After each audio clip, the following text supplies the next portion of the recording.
Sekarang kita lanjutkan bagaimana pencatatan untuk sistem perpetual pada saat pembelian ya. Karena sistem ini adalah perpetual gitu ya. Jadi setiap kali transaksi beli, berarti kalau beli bagaimana? Inventorinya in atau out? Berarti inventorinya in gitu ya. Kalau inventory in berarti akan dicatat di debit ya. Inventory in, inventory bertambah maka akan dicatat di debit ya. Misalnya pembelian barang gitu ya secara tunai, maka akan ada inventorinya masuk. Misalnya nilai yang barang yang dibeli adalah $5.000 ya.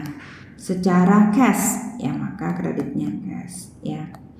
Jadi setiap pergerakan inventory ini harus dicatat di akun inventory ya. Bagaimana kalau dibalikin barangnya misalnya tidak sesuai, maka harus dicatat di sebelah kredit ya. Oke ya. Jadi merecord purchase when goods are received from seller. Apa yang menjadi supporting dokumennya yaitu purchase invoice gitu ya. Invoice dari vendor plus banyak banget ya dokumennya, misalnya surat jalan, laporan penerimaan barang. Kalau memang perlu quality control sudah dicek belum ya untuk memastikan barang yang diterima tidak ada yang cacat. Oke. Ini contoh invoice ya dari vendor. Kalau gitu siapa nih buyernya ya? Pembelinya Sauk Stereo ya. Kalau gitu siapa nama vendornya ya? PW Audio Supply ya. Nilai barang yang dibeli 3.800 gitu ya. Lalu kita lihat tanggalnya, date-nya, kita lihat terms-nya. Kalau ada terms seperti ini maka pembeliannya dilakukan secara kredit. Kemudian FOB shipping point adalah syarat untuk freight-nya, terkait freight. Jadi freight ini ditanggung siapa gitu ya, nanti kita pelajari. Oke. Nah, untuk mencatat purchase of merchandise kita di sisi Sauk Stereo ya sebagai pembeli. Berapa nilai yang dibeli? Oke, kita catat ya, kita jurnal debitnya inventory 3.800, kreditnya account payable ya. Karena tadi ini termsnya kredit nih, kalau ada 2/10 N/30 ini adalah persyaratan kredit ya. Nanti kita lihat ya apa artinya 2/10 N/30. Nah sekarang tentang freight cost ya. Jadi ada dua titik gitu ya, titik perpindahan ownership barang dari seller ke buyer. Ya, kalau FOB shipping point maka kita lihat ownership dari barang itu sudah pindah ke buyer pada saat keluar dari gudang seller. Barang ini sudah dimiliki buyer. Karena barang ini sudah dimiliki buyer, maka barang ini yang menanggung ongkos angkut dari gudang seller menuju buyer adalah buyer ya. Buyer pay the freight cost ya. Oke. Sebaliknya kalau FOB destination bagaimana? Yang kanan ya, FOB destination. Barang ini baru berpindah kepemilikannya pada saat sudah sampai di gudang buyer, sehingga perjalanan dari seller ke gudang buyer, seller yang membayar freight cost ya. Oke. Nah tadi kalau kita lihat Sauk Stereo persyaratannya FOB shipping point. Dengan demikian yang membayar freight cost adalah buyer ya. Assume, ini ada contohnya, Sauk Stereo membayar freight 150 freight charges ya. Nah, freight ini kalau dalam rangka pembelian maka mencatatnya sebagai apa? Ya. Apakah sebagai biaya pembelian, sebagai operating expense, atau sebagai kita masukkan saja nih untuk menambah nilai inventory? Jadi nilai inventory ini ya kita lihat ya bahwa nilai inventory ini tidak hanya purchase price ya, nggak hanya purchase price.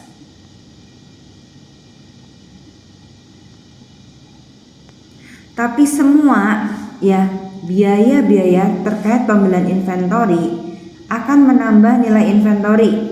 Contohnya freight, bayar ongkos angkut gitu ya. Apalagi misalnya belinya dari luar negeri, biasanya ada biaya masuk, itu ditambahkan ya biaya masuk. Apalagi misalnya ada insurance atas barang tersebut selama perjalanan. Nah ini semua masuk ya sampai barang ini siap untuk dijual. Oleh karena itu Sauk Stereo pada saat membayar 150 dalam rangka pembelian inventory maka akan mencatat sebagai inventory ya 150. Oke. Nah, bagaimana dari sisi penjualnya? PW Audio Supply dicatat sebagai apa?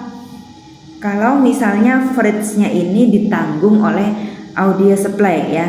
Jadi kalau yang contoh yang ini maka ini adalah persyaratan dari FOB shipping point ya yang menanggung si Sauk ya. Atau buyer, ini FOB shipping point. Bagaimana ya? Propose ya, bagaimana assume ya kalau persyaratannya FOB destination point. Ini persyaratannya FOB destination point. Nah, kalau FOB destination point yang menanggung ongkos angkut atau freight dari gudang supplier sampai ke gudang buyer adalah seller, yaitu dalam hal ini PW Audio. Nah, PW Audio mencatatnya sebagai apa? Untuk mencatat ongkos angkut atas penjualan barang dia gitu ya. Dicatat sebagai freight out atau delivery expense boleh ya 150 ya. Nah bagaimana kalau purchase return? Berarti barangnya dikembalikan. Kalau barang dikembalikan berarti inventorinya keluar dari gudang. Kalau inventorinya keluar dari gudang berarti inventory out ya. Inventory out kita catat di sebelah kredit ya, inventory out. Purchase return mungkin karena ada yang nggak sesuai gitu ya barangnya. Purchase allowance, ini ada allowance dari seller untuk memberikan reduction purchase price. Ini contoh Sauk Stereo return goods ya seharga 300. Maka kita lihat jurnalnya adalah ya inventorinya berkurang 300 ya. Oke. Coba nih dijawab ya. Return defective merchandise, maka kita melakukan jurnal dengan mengkreditkan yes ya inventory ya. Nah sekarang purchase discount ya. Purchase discount ini mungkin karena pembayarannya lebih awal ya, for prompt payment ya. Nah karena pembayarannya lebih awal perusahaan memberikan diskon. Ini contoh credit terms-nya 2/10 N/30. Bagaimana membacanya? 2/10 N/30 ya. Jadi artinya 2 ini adalah diskon ya. 2% diskonnya kalau dibayar dalam 10 hari sejak tanggal invoice dan paling lama dibayarkan 30 hari semenjak tanggal invoice. Jadi misalnya kalau tanggal invoice-nya 1 Januari maka akan mendapatkan periode diskon ketika dibayar sampai tanggal 11 Januari ya, 1 ditambah 10. Maka sampai tanggal 11 Januari akan mendapatkan diskon 2%. Paling lama harus dibayarkan 30 hari sejak tanggal invoice. Nah, ini bagaimana kalau 1/10? 1 ini pasti menunjukkan 1% diskonnya, yaitu EOM, end of month ya. 10 hari sejak end of month, atau bisa kita artikan juga 10 hari pertama dari next month ya. Misalnya dibelinya tanggal 10 Januari, maka untuk mendapatkan diskon gimana? Ketika dibayarkan dalam 10 days of next month. Ya, jadi ketika dibayarkan paling lambat 10 Februari dari invoice-nya ya. Next month-nya di Februari. N per 10 EOM ya, ini nggak ada berat diskon karena di sini N ya. Artinya apa? Bahwa invoice ini akan due, harus dibayar 10 hari dari next month ya. Jadi kalau dia dibeli 10 Januari paling lambat bayarnya di 10 Februari. Ya.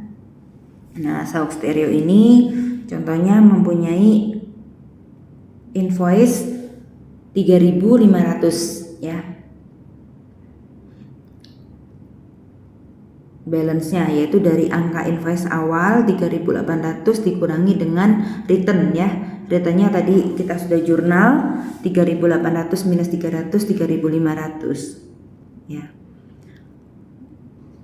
On May 14 the last day of discount period ya.